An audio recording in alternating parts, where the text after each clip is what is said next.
You need to be strategically intentional about how you move your business forward. How do you improve the diversity and inclusion in your business? But you do that from a place of no excuses.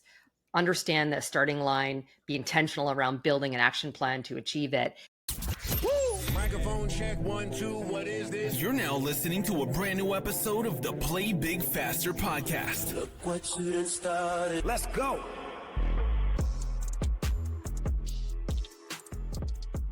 Welcome to another episode of the Play Big Faster podcast. I'm Cherie Prince, your host, and we are joined in this episode by Victoria Pelletier. Victoria is not only an author, a speaker, but also a diversity and inclusion leader. She's been nicknamed by some as the turnaround queen or the CEO whisperer. Victoria, thank you so much for being with us. Thanks for having me. Happy to be here. We were talking a little bit before I hit the record button about how important diversity and inclusion is in every workspace, no matter how large or small you are. You know, there are people that are listening to the podcast who may be solopreneurs, but who may have plans to grow their business. So I am really excited about our conversation today. If you can just kind of tell us what diversity and inclusion means to you, and maybe how you see entrepreneurs improving that conversation within their businesses. Great. Yeah, it's a topic I'm exceptionally passionate about. Although born with great privilege as a white woman born in North America, I have been a female executive, the only one at the table. Quite often, I'm a member of the LGBT community.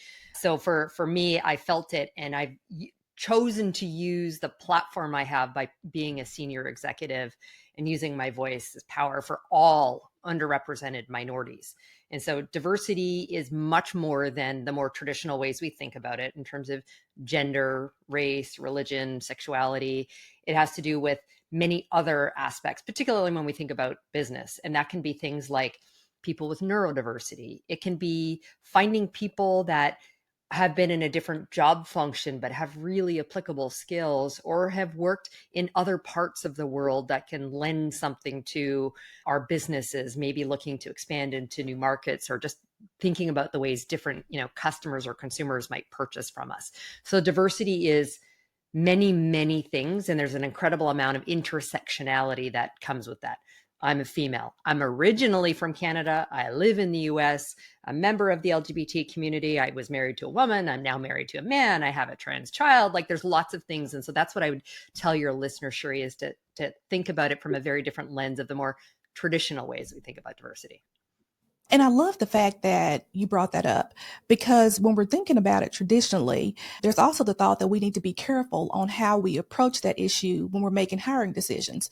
Because, how do you explore that topic, maybe in an interview capacity, in a way that's safe for you legally, and a way that makes the person that you're interviewing feel comfortable? Well, so first of all, I would say I have a phrase I use for many things, whether it's about your personal brand or it's about your career, but also about diversity, equity, and inclusion, which is strategic intentionality. So I do think we need to understand, first of all, the baseline from which we're starting in terms of our workforce, and to the extent that we can measure, because quite honestly, there's really only a few things that HR systems capture: gender, and most of the rest are typically optional self-disclosure. Am I a military veteran? Do I have a history of some kind of disability? That kind of thing. But understand the baseline from which you're starting. And then the intentionality piece is to try and move the needle forward to create some progress on that front. And so you're right, there's some challenges in asking some of the questions directly to uncover that. But I think it actually, a lot has to do with starting from a different place of where and how you attract talent, where you go to recruit. And so being really mindful around the word choices in the job postings you put out there, so it's more inclusive for people to apply. I'm a big believer in not just hiring for, skills and performance, but potential. My job as a leader is to help bridge the gap where there's potential, but not all the skills or requisite skills are there to help coach to that. And then in the interview, it's much more around asking questions around, tell me about an experience where you have done this, to try and get them to do a little bit more storytelling, to learn more of the experiences that they have that they could potentially bring to the table that could be very different from the other people that you've got in the business today. That is so good. Now, if I'm a solopreneur and I'm looking to strategically grow my company. What are, and I know this may vary because we're talking about different industries, but what are some of the types of things that I may look at, because I'm looking to try to go from operator to owner. I'm trying to position myself out of the day-to-day operations. So what leadership qualities and the types of questions that I may ask to, get that person who may be an integrator in my business or the next CEO, so that I'm working on the business and not in the business? Well, what I would also say for the solopreneurs is, and I spend a lot of time coaching a lot of founders, is to surround yourself with, whether it's mentors or groups. There's, entrepreneurs organization. There's lots of like networking groups you can, be a part of, where you've got people who have very different experience and the elements of diversity that I spoke about to help give you some advice as you're on that journey, as you might be, as you said, the solopreneur person of one, as you're looking to grow. And then looking to make that from owner to operator move, as you talked about, is I go back to skills. And this is where I think it's a very different movement in sort of I used to call it the future of work. The reality is it's the future. It's here now. So there's a very different way in which we need to be operating. And that's much more looking at skills, like finite skills, and the experience that people have had executing against the skills or the particular opportunity or growth or whatever it is. And so that's where it becomes critical to be finding people who have that skill, even perhaps if it's in a different industry, but they can apply that to your business to help you with growth where they've done it in a different place, but not being sort of myopic and just focusing on sort of, the, round peg, and, round, unit to fit in it. Like, be really comfortable with the square pegs that are going to come in that as well. Now, you do a lot of speaking engagements, and one thing that you speak on is whole human leadership. How does this relate to whole human leadership? It's very connected to that. So for me, whole human leadership is my phrase, but it's around recognizing the humanity in our teams and us as leaders as well. And so that means, having some very different behaviors and skill set traits, some of which are not probably comfortable or natural for some people. Some of them were not for me either. As a young female executive, I showed up with no emotion. I'm not going to be vulnerable. I'm not going to give you a reason to question why I have my seat at the table. And so I built these walls around me, wore a mask, and I got a nickname as the Iron Maiden. And that, Sheree, is like not at all like who I am. And so I had to evolve and learn. So whole human leadership means being courageous. It means being very bold and standing up to do the right thing. And that's where connectedness to DEI is one element. It also means being incredibly vulnerable and learning to share some emotions. Sharing your lived experience, again, brings an element of diversity into the mix. And it also means being incredibly authentic. And with that comes the way in which we communicate, being very transparent with our teams. And ultimately, when I say about humanity, recognizing we show up our whole human person, like the ability to park our personal stuff at the door as we walk in professionally is incredibly difficult. And I actually don't encourage, with some few exceptions. I mean, we're not rolling everything out in front of everyone, but we show up and embrace that and learn to have some dialogue around it and, create some grace and capacity for people, and having just very robust, connected conversation with people from a place of care and compassion. And just so we're clear, because people look at things from different lenses, what are some things that you would recommend that we do leave at the door? Because sometimes, telling our boss or coworkers that we were on a binger the night before, a huge meeting may not be the best thing to do. So what are some of the things, you can show up and be an authentic person, but what can we leave at the door before we come in? Your example is the perfect one to leave at the door for sure. I mean, anything that could potentially jeopardize, your role at the company, and quite honestly, I'm going to say your brand. Like, you don't want to be tarnishing that. But the kinds of things, like, if you're going through a divorce, if there's the death of the family, but even things like, so for me, my younger one has suffered from pretty significant mental health challenges, and there's been suicide attempts in the past. That had a pretty significant way for me when I had to show up on a Monday with my little one. Your little one's almost 20 now, but like in the hospital. So the ability to share just a little bit with my boss from like, that's going to impact me. If I'm like, if I seem to not be on my A game, it's okay. Like, so that, and that should in no way tarnish, me, my reputation, my brand. Just understand I'm not 100% today here. And so I would encourage people to share those kinds of things. But again, be really mindful of the things we try and stay away from talking about on first dates, right? What do they say? Politics and sex and money and like those kinds of things. Well, and one thing that I do want to know your personal opinion on, because we're living in a culture now where people get canceled for just stating their opinions, and they may not be directly work related. So, as we are showing up as our authentic self outside of work hours on social media, in public places, what are your thoughts on just the cancel culture and being able to just say, state even a political stance and have that affect your job? What should employers be considering as it relates to diversity and inclusion, and maybe even infringing on people's right to free speech and just be themselves outside of work hours? Yeah, that's a really, really tough one for sure. And so what I would suggest first for the from an employee perspective is to lock down your social media channels and the places that you're going to share things that would not be sort of work appropriate. So what I share on my LinkedIn, story versus what I share on my personal Facebook or personal Instagram account are different. That said, I also want, everyone to recognize that everything can be public. So I'm aware that how I show up in real life or digitally, one, it needs to be the same version of Victoria, just recognize my audience. So I'm a fitness fanatic and I work out at, the gym 6 days a week, and I wear funny tank tops that sometimes say like have inappropriate or funny sayings on it. And I'll take selfies and post that to my friends. I'm not putting that on my LinkedIn account, but I'm also aware that it could go there, and I'm not afraid of that. So first I'd say lock it down, be mindful on the places that are appropriate for business like LinkedIn. And this is where I see many companies. And so this is a duel between both the employees and the companies need to make an agreement that, and I have it written in my own that, opinions are my own and do not reflect my employers in doing that. And again, going back to sort of our prior conversation over what are you going to show up with, like what do you leave at the door, again, the things that are going to be really like sticky or potentially tarnish your brand.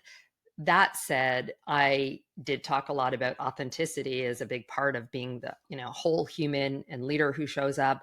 I also do a lot of talking about personal brand, and I do think it's important that you show the things that you're interested in, you're passionate about, and that you value as a part of who you are holistically. And it's a fine line. So for me, I choose to, because I do so much work around diversity, equity, inclusion, social justice, and equity, I will post things, my disappointment when Roe versus Wade was overturned or affirmative action. You can infer how I might choose to vote, but I'm actually not posting anything politically about that. So it's just kind of this fine dance, I think, sometimes in some of these topics. Just to pivot a little bit, because in addition to all the things that you do, you have found time to write more than one book. Let's just kind of talk about that process, your inspiration, and the books themselves. Yes, I'm in career transition from my C-suite executive job. So, and I'm not very good at being idle. So I'm like, what do I do? And I had wanted to write a book, and there are two, and it's because I couldn't decide between two topics that I'm passionate and I talk a lot on. So the one that's out currently is on personal branding. It's called Influence, Unleash, Forging a Lasting Legacy Through Personal Branding. And then I have one that will come out in the early summer of 24, which is on whole human leadership and talking about the journey and the life lessons, the failures I've had, and what do I think is required to be successful as, a leader in business. And when I say that, I want to be clear that I think we're all leaders, regardless of title or hierarchy. When did you know that diversity and inclusion were your jam? Like, this is my thing. This is what I want to share with people. When did you know that? I stepped into an executive role at age 24, barely 24, a new mother. It was a stretch role for me, although I've been in the workforce since I was 11. My first leadership role was at 14. So yes, I had some skill and experience behind me, but it was still a stretch role. And when I walked in, and I was running a large contact center, outsourced call center environment, and the world of outsourcing and contact centers, that's generally not a destination role for many employees. It is when you need to earn money in between jobs when you're maybe a new immigrant to the country, that kind of thing. So for me, when I stepped into that role, I was 24, married to a woman. I was the youngest executive by at least 2 decades and the only woman. So first of all, I personally felt like an outsider and that I didn't belong, one.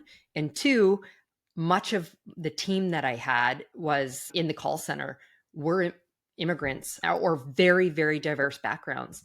And what I realized pretty quickly, I needed to save costs, retain them as long as possible. The turnover was like 300% per year in that kind of environment.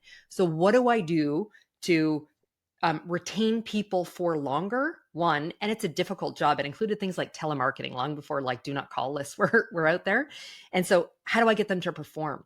Well, it's about creating an environment that's incredibly inclusive. They feel like they can show up their whole selves, a sense of belonging. So it was things like embracing like, potlucks where they bring a dish from, their culture, into the mix. So it was good for business. Plus, I felt like an outsider. So that's when it began for me. And this is where I will like now talk to CEOs or senior leaders about the fact that this just isn't the right thing to do. It literally is good for your business and drives amazing outcomes. You mentioned about the culture of the employees, but let's talk a little bit about company culture because that is so important. How does a CEO know that they may have a toxic corporate culture? Because if you're at the top and you're pushing things down, at what point do you examine your company culture and what are some cues that you may get that signal that you may need to look at your diversity and inclusion efforts a little better? It's a heck of a lot easier to do that in a smaller organization where you're closer to the culture directly. Where I actually find there tends to be a pretty big miss on this is in a lot of the larger organizations. The CEO is often just too far removed and hears only from his or her direct reports on the way how the culture is and what the employee sentiment is. But the way to do that, I mean, there's lots of things we can be measuring. So there's certainly employee engagement surveys that are done annually at a minimum, but they should be done on a quarterly or more sort of pulse check basis. You can also be measuring it through voluntary attrition. So the people who are choosing to exit your company, what does that look like? When are they choosing to exit? Looking at the demographics of those people who are choosing to exit, but then also to see if you're building the right kind of culture, particularly from a diversity perspective, measuring diversity at different levels in the organization. So from entry level, like I worked for a large Fortune 100, I'm not going to name their name, Fortune 100 company. We did a very good job of hiring. One year, 53% of our new college grads that were hired into the business were women. And so I don't know, let's call that a job band 6. But by the time we got to a job band 9 or 10 that comes with leadership responsibility, et cetera, that number had declined to 30%. And then when you looked at the executive levels in which I was at, it was more like 10 to 15. So measure those. There's a gap. There's a problem there. And so what do you need to do? Are you creating the right kind of environment? And so those are the metrics I would encourage CEOs to be looking at and digging deeper. And quite honestly, why like have some reverse mentoring sessions where you actually start to have them engaged with like team members within the business who hopefully find some ones that are pretty comfortable sharing like candidly with them. Now, here's my favorite question. If you had one piece of advice to share with entrepreneurs on just how to play big faster as it relates to diversity and inclusion and your personal branding, what would it be? I shared the phrase earlier around strategic intentionality, but I'm going to combine this with there's a social media like hashtag I sign off most of my posts with, and that is no excuses. And so you need to be strategically intentional about how do you move your business forward? How do you improve the diversity and inclusion in your business? But you do that from a place of no excuses. Understand the starting line, be intentional around building an action plan to achieve it. And then if you're not, hold yourself accountable to driving towards the outcomes that you desire. That is so good. So, how can listeners contact you if they just want to continue this conversation? I have a website, which is victoria-pelletier.com. From there, they can choose whatever other social media platform they might want to link out to me with, and they can learn more about books and speaking and other stuff there. And we'll make sure that we include the links directly to your books in the show notes as well. Victoria, thank you so much for your time. Thanks for having me. And everyone, until next time, play big faster. Thanks for listening to this episode of the Play Big Faster podcast. Want more entrepreneurial content? I like this. Make sure to subscribe for future episodes. Already subscribed. I just clicked on it. Don't forget to like and leave a review. Share with a friend that needs this in their life. I think you need this more than I. Oh, and make sure to follow Cherie on IG at Cherie Speaks. And remember to play big faster.